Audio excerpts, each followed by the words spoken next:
Jurors hearing the first witnesses in the trial of Kyle Rittenhouse, a teen shot and killed 2 people and injured another during protests in Kenosha, Wisconsin last year. And today in court, we saw the gun the teen used. Our Charlie DeMar has been in court all day, joins us now live. Charlie, a compelling first day of testimony.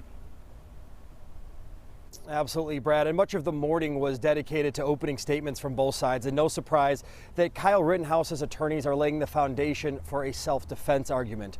Right now on the stand is a self-described social media influencer. He was out here on the streets of Kenosha during those nights of unrest, and he took videos of much of it. So several of his videos are being played for the court right now. We also heard from an FBI agent who was above all the chaos in a plane taking infrared video of what was going down on the ground here. But the first witness called to the stand was a friend of Kyle Rittenhouse. He admitted to buying the AR-15 that Rittenhouse took from Illinois here to Kenosha. The evidence will show that hundreds of people were out on the street experiencing chaos and violence, and the only person who killed anyone was the defendant, Kyle Rittenhouse. Kyle Rittenhouse came to Kenosha, Wisconsin from Illinois armed with a loaded AR-15. He was one of dozens that August 2020 night there to defend property as a self-appointed peacekeeper. And as the chaos unfolded, Rittenhouse is accused of shooting and killing Joseph Rosenbaum, Anthony Huber, and injuring Gage Grosskreutz. The state said that Rosenbaum got into several arguments with armed people that night, but the only person who pulled the trigger was Rittenhouse. He is literally confronting them in their faces. None of those folks shoot him. They push him away. He's 5'3", by the way, 150 pounds. They push him away. No one appears to take him as a serious danger. Kenosha County Assistant District Attorney Thomas Binger argued that Rittenhouse was an agitator, claiming he chased down unarmed Joseph Rosenbaum and shot him several times, hitting the lower part of his body. But the shot that killed Rosenbaum was to the back, and that he was attempting to get away. Mr.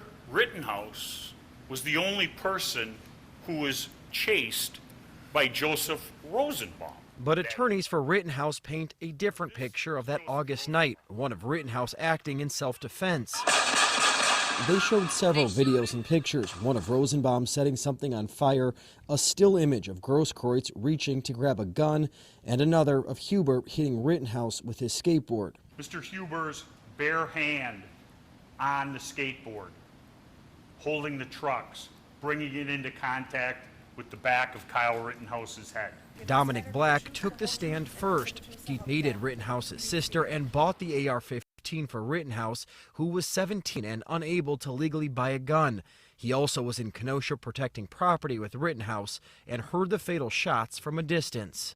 I didn't believe the gunshots were actually his until I got a phone call, and I answered it, and he just said, I shot somebody, and then hung up right away.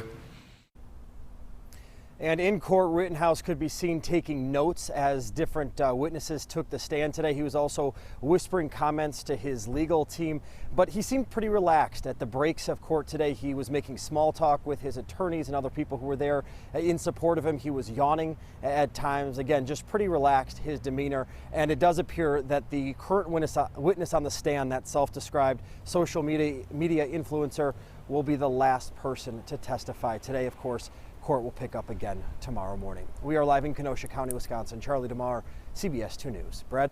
Charlie, thank you. Watch our CBSN streaming live coverage of the trial's big moments and key testimony. Download our CBS Chicago app right now, available on your iPhone and smart TV.